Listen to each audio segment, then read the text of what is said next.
Assalamualaikum warahmatullahi wabarakatuh. Nah dulur, ketemu aku Pak Dipanggah ning acara dialog khusus. Nah dulur, ning studio JTV Kediri kene wis kedatangan tamu utawa ketekan tamu songko Komisi Penyiaran Indonesia utawa Komisi Pengawasan Penyiaran Indonesia. Nah dulur, kedua narasumber sing wis teko ning nggone studio kene bakal ngupas kabeh apa-apa sing dilaksanakno kanggo tugase Komisi Penyiaran ning informasi sing enek ning televisi, ning radio, ning gone kanca-kanca netizen mergo zamane wis zaman milenium utawa zaman digital. Nah tak perkenalno ning gone sebelahku wis ana ketamon. Iki enek Mbak Amalia Rosadi Putri nggih, Eskom Manchester Medcom ini ya. Koordinator bidang isi siaran KPID Jatim. KPID ya, bukan KPID. Kalau KPI kan di Jakarta gitu ya. Panggilannya Mbak Amel. Nggih, Pak De. Wonge lemu piantun nih, seger. Sing penting sehat. Nah, ning sebelahku wis ana Mas Bahlul Azami, sarjana Magister Sains. Nah, ini wakil ketua KPID Jatim. Luar biasa, piantune ya brengo sing ganteng berjenom luar biasa. Sing penting sehat ya, Mas. Selamat datang di studio kami, Mbak Amel, Mas Hizam. Mudah-mudahan ini bisa penjelasan panjenengan bisa diterima oleh masyarakat. Nah, dulur langsung ae pertanyaan niki tak takokno ning nggone beliau berdua supaya iso tambah wawasan kanggo awak dhewe kabeh terkait dengan adanya penyiaran sing saiki akeh siaran-siaran sing nggak dipahami karo masyarakat sehingga sampai terjadi hal-hal sing ora diinginno. Kabeh ku mau perlu disikapi. Nah, aku langsung ning segmen satu aja ke Mas Hasam ya, Mas. Mas Hasam bisa dijelaskan Mas fungsi dan tugas dari lembaga KPI atau Komisi Penyiaran Indonesia khususnya yang ada di wilayah Jawa Timur, lebih khusus mana ning wilayah Mataraman, Kediri, Sakarsidenan utawa Kediri Raya. Monggo Mas Hasam kepada pemirsa Mas. Ya, pemirsa JTV yang berbahagia, kami mau menyampaikan bahwa KPID itu adalah Komisi Penyiaran Indonesia Daerah. Itu kepanjangannya. Ya. Secara fungsi dan tugasnya, KPID ini merupakan perwakilan dari masyarakat yang bertugas mengawasi di dunia penyiaran. Nah, dunia penyiaran itu ada dua garis utamanya, yaitu radio dan televisi. Radio dan televisi itu di Jawa Timur jumlahnya banyak, sekitar 400-an yang terdaftar. Nah, ini yang menjadi bagian pengawasan dari KPID Jawa Timur. Kenapa diawasi? Agar sesuai dengan pedoman perilaku penyiaran dan standar program siaran. Apa yang sesuai? Yaitu program siarannya. Kalau tidak sesuai gimana? Kalau tidak sesuai ya berarti ada konsekuensi logis yang harus diterima oleh lembaga penyiaran. Misalkan tidak patuh pada P3SPS tersebut. Contohnya misalkan menayangkan iklan dewasa bukan pada waktu yang seharusnya ditayangkan atau disiarkan. Nah, ini adalah fungsi yang memang harus dilakukan oleh KPID ketika lembaga penyiaran melanggar peraturan tersebut. Gitu. Nah, ini kalau ada masyarakat yang mengadu, KPID harus menertibkan lembaga penyiaran agar tidak diulangi lagi, agar tetap patuh pada P3SPS tersebut. Begitu Pak De. Ya.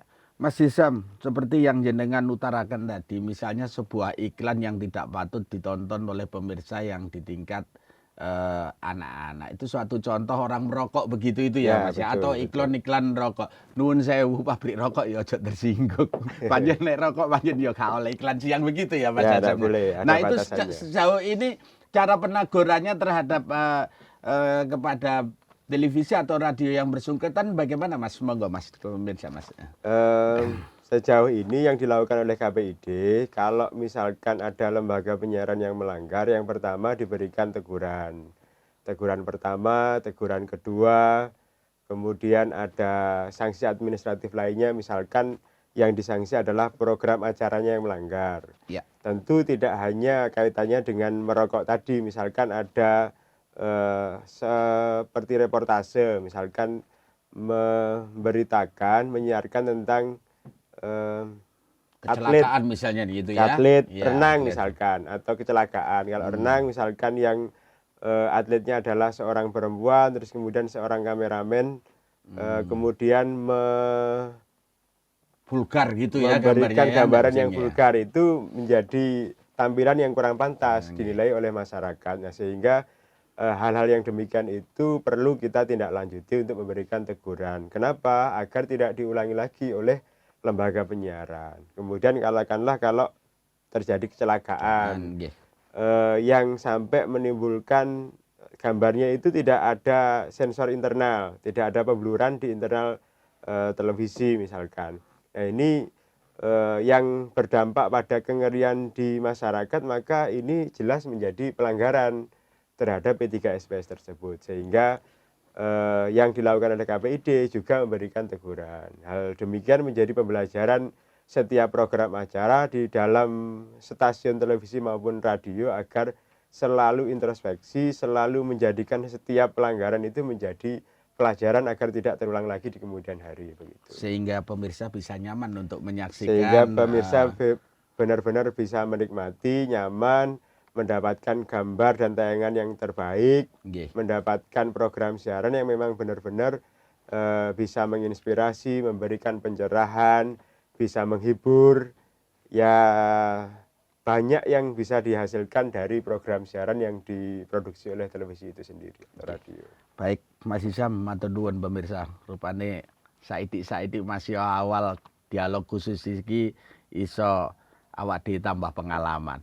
Ganti ke Mbak Amel ini, Mbak Amel. Mbak Amel, saya mau nanyakan ini Mbak Amel. Campur saya bahas saja Mbak Amel nggih. Nah, fungsi dari masing-masing bidang di Komisi Penyiaran Indonesia Daerah, khususnya di lembaga Mbak Amel sendiri, apa sih Mbak? Jenis-jenis penyiaran ada 4, penyiaran analog dan digital, penyiaran network. Ini mungkin anak-anak muda sekarang yang pakai gadget ini ya. Penyiaran komersial dan penyiaran komunitas, penyiaran nasional atau government, mungkin milik pemerintah. Nah, bisa Mbak Amel sekaligus menjelaskan Mbak fungsi dari masing-masing bidang di KPI. Monggo Mbak pada pemirsa Mbak. Nggih, Pak D, matur nuwun pertanyaannya ya. Ya, pemirsa JTV, fungsi dari KPID tadi sebenarnya apa yang sudah dijelaskan oleh Pak Wakil Ketua, Mas Azam, terkait dengan salah satu fungsinya tadi melakukan pengawasan, teguran, itu masuk pada bidang pengawasan isi siaran, Pak D. Karena di KPID Jawa Timur itu ada beberapa bidang.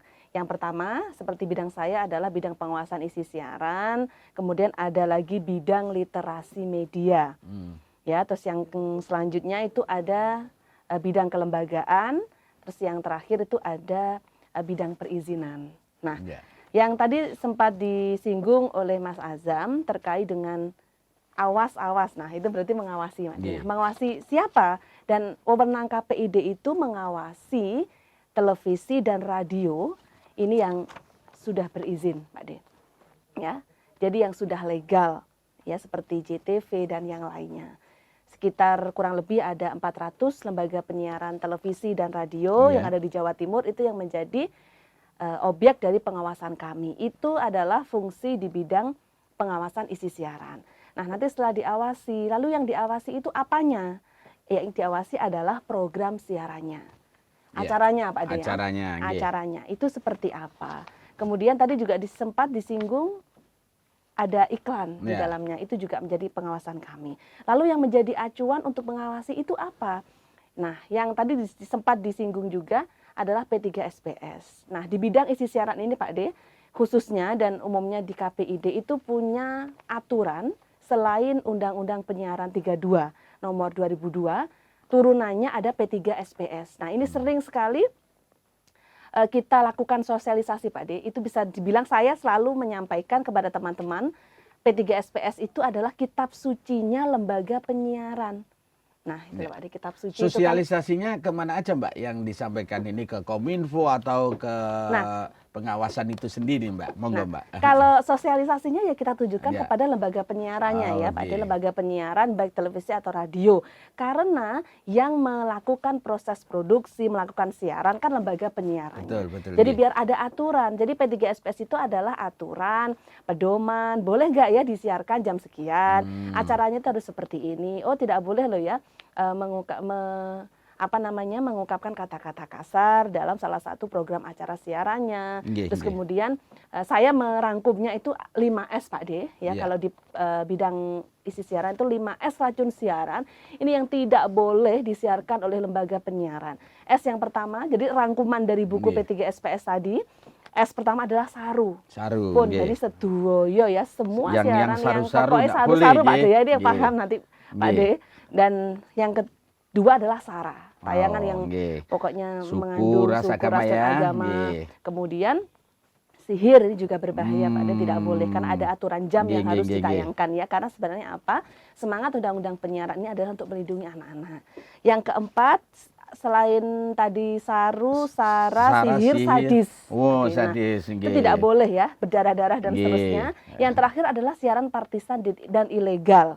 Ya, Hmm. jadi tidak boleh bahwa kita ketahui bahwa frekuensi ini milik publik, jadi tidak boleh dimanfaatkan oleh salah satu pemilik. Nggih. Misalkan ada pemilik stasiun televisi atau radio ini mau nyalek gitu Pak De ya. Nggih, Jadi nggih. untuk kepentingannya Kepentingan saja salah satu itu tidak gitu, boleh. nggih, Dan kita nggih. juga mendorong lembaga penyiaran itu berizin. Nggih, Nah, nggih. itu adalah bidang pengawasan isi siaran Pak De. Nggih, nggih. Nah, yang kedua tadi adalah bidang perizinan. Nah, ini nanti yang tampaknya lebih spesifik adalah Pak Wakil Ketua karena Pak beliau Azam, nggih. di struktural sebagai Wakil Ketua, Wakil. terus sebagai pelaksanaan teknisnya beliau adalah koordinatornya bidang perizinan. Jadi Nggih. semua lembaga penyiaran ini harus berizin Pak De. Berizin, Nanti ada ya. proses-prosesnya mungkin bisa dijelaskan Iya. Pak Wakil Pak Azam nanti ya. Iya.